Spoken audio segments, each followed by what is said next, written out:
Welcome back, dear. You still haven't chosen a name for yourself, have you? So, you return, and naturally, your first question is what became of everything after you left.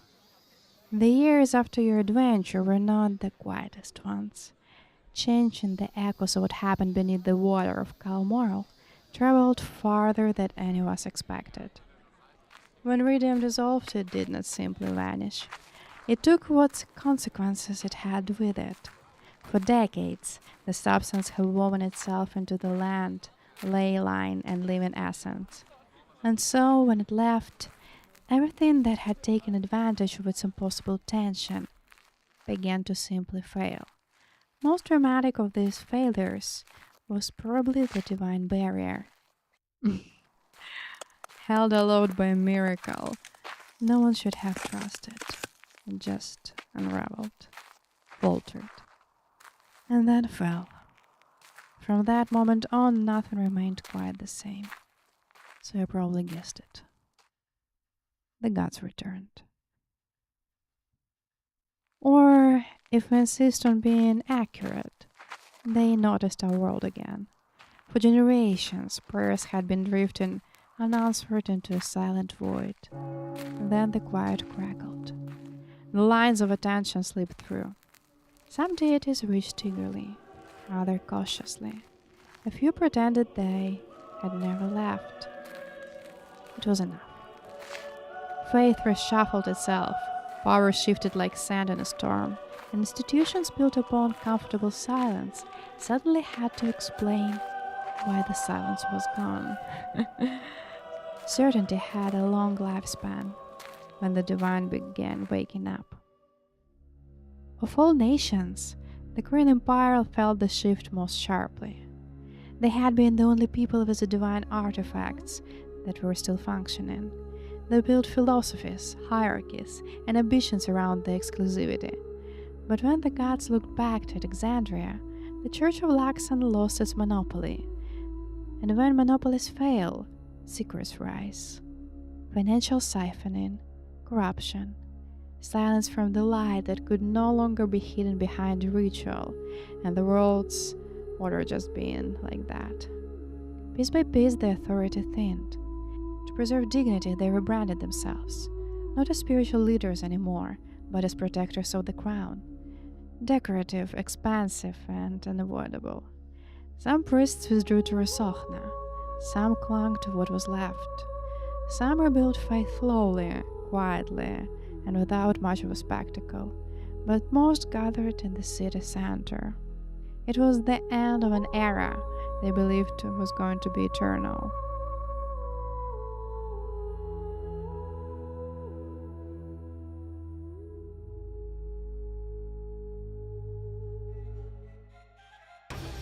History books like simple beginnings, so they often claim that Najesh rose when she left Ankara for the eastern coast. Have you read that? In truth, her ascent began in ruin. Ankara had collapsed. Streets cracked, districts empty, hearts exhausted. She had responsibility before she had the title. She rebuilt the city not through miracles, but through discipline. Restored councils, organized trade, stabilized the wounded structure of daily life. And when Ankara finally stood again, sharper than before, her lineage, divine in part, serpentine in whole, would no longer be tucked away as a rumor. She received her recognition, and then she left. Little Najesh was not so little anymore, and that new experience set her mind for greater goods. But those who had trusted her long before acknowledgement, serpent-born families and orc clans, scholars, wanderers, she left the city, moving to a desert crusade. Together they found City of Use, an answer to Ankara, but not really a rival to it. Use grew quickly. Its university rose even faster. Two centers of knowledge rarely coexist quietly. Use exists not because the history demanded balance, but because Najosh does not do things halfway no more. After the netherdeep's destruction, the old fractions of Ank'Harel learned how fragile they truly were. The great university survived, but the era of academic independence ended the moment Najesh declared every discovery the property of the city. Scholars adapted, but directors resigned. Knowledge remained indifferent to the ownership. Religion fared worse. Every temple, sect, shrine, and order was dissolved overnight. Permission to practice had to pass through Najesh's scrutiny. The consortium fled. Others faded quietly in sand and memory. During Reconstruction, there were no fractions, only ruler, her scholars, and a population intent on living. When the order returned, the cobalt soul came back first. Then the allegiance diminished and varied. Power organized itself, not through tradition, but through survival. What once were pillars became barely footnotes. Speaking of fractions, when the mission ended, question returned to Ank'Harel to find opportunities and a collapsing institution. The Cobalt Soul's walls needed repairs. Its authority needed much more. Her superiors urged her to leave for Taldori. Her companions urged her to leave the order entirely. But question had been raised to believe knowledge was not comfort. It was obligation. So she stayed, and she argued. And all in all, she won. Under her insistence, the Cobalt Soul remained in Ank'Harel. Under her leadership, it flourished. She established a second branch in Eos, turning the order from a passive archive into an active force. They became the first to map the deeper desert, the first to return with their entire crew, and the first to prove the unknown was crossable. By the end of the decade, the Cobalt Soul owed its resurgence to one monk who refused to abandon the sands. He learned on, well, not the greatest groups of adventurers. And then there was Anya, a quiet girl once overlooked by a city, too busy with its own survival.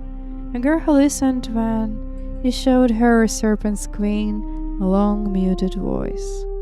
She followed Zahir's voice and the voice of his queen from the very bottom of her little heart. And when she came of age, she left Marquette with her sister to follow the serpent's call across continents. It was she who unearthed an ancient ziggurat of Zahir, still pulsing through the divine venom. When she was able to be the first one to reach it, the serpentile god noticed. And there she rose, High Priestess, chosen of the cloaked serpent. Temples followed, jungle ziggurats blanked in serpents, cliff shrines washed by tides, underground sanctums lit by green flame. A new serpent odor grew from her quiet certainty. Some people are born anchored, and Aisha was always one of them. After the netherdeep, while the city shook and reformed itself, she remained steady, advisor to Najesh, interpreter of unspoken currents, keeper of delicate balances. Her true guardianship was between gardens of lineage, influence, and beautifully dangerous tradition. When they were nearly lost in city's collapse, she restored them, not as ornament, but as inheritance. She remained when Najesh left for use. She shaped the palace in her court into a quiet, loyal heart. Cities rise on discipline, but they endure on caretakers like her. And far from Akwat, in Port de Mali, Marquis Alice Lepidus learned the price of ambition. The jewels of the coast was never patient. Its skyships gleamed, its trade demanded risk, and its powers relied on engines steady dying from within. When steams faltered, she gambled on Iridium. New engines, new weapons, new supremacy. And then Iridium vanished. Completely. Factories stalled. Power grids flickered. The city trembled. And Ank'Harel, well, not so much of generosity, but provided a new power source. stable, efficient, and utterly under their control. Fort Emily's light remained on, but everyone understood what that meant. For the first time, the cultist Grace's jewel depended on another's grace. Alessia's gamble did not crown her city. It marked the decade when another power quietly claimed its future.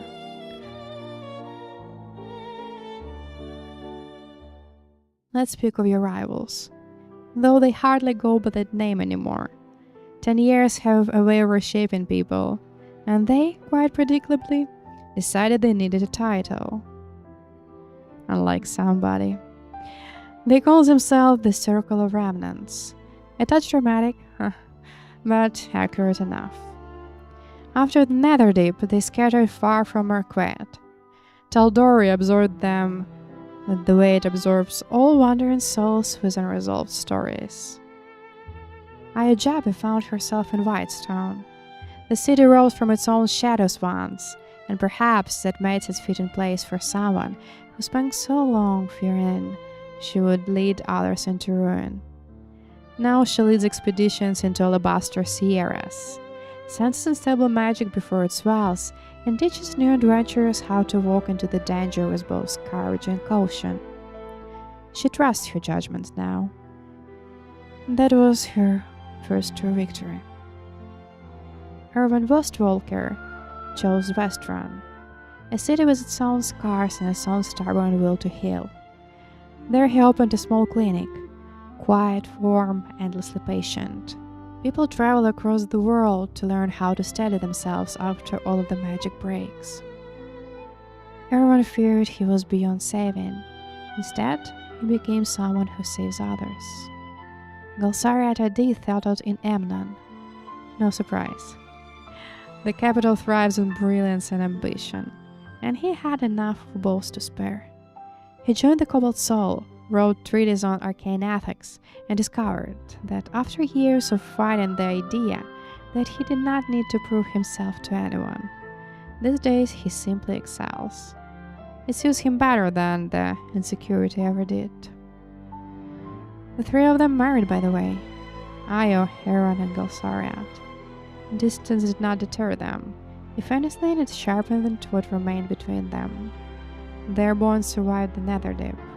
Everything after was merely something very easy. Making Ace built a school near the Stormcrest Mountains. A sanctuary, really. A place where strength is taught with gentleness, and where the loud and lost and overlooked find steadier paths forward. Her students speak of her with deep reverence. She never thought she would ever hear from anyone. Which is why, of course, she is the one deserving it. Dermot Wunder walked the lengths of Tal'Dorei, a pilgrim of quiet purpose. He appears in villages in the moments when he is needed, never early, never too late, and leaves behind stories of warmth and small salvations. He once feared being left behind. Now his footsteps wide blessing across half a continent. They all grew apart and they grew into themselves. If they achieved anything remarkable, it is only this. They still keep going. A modest legacy, perhaps, but a steady one.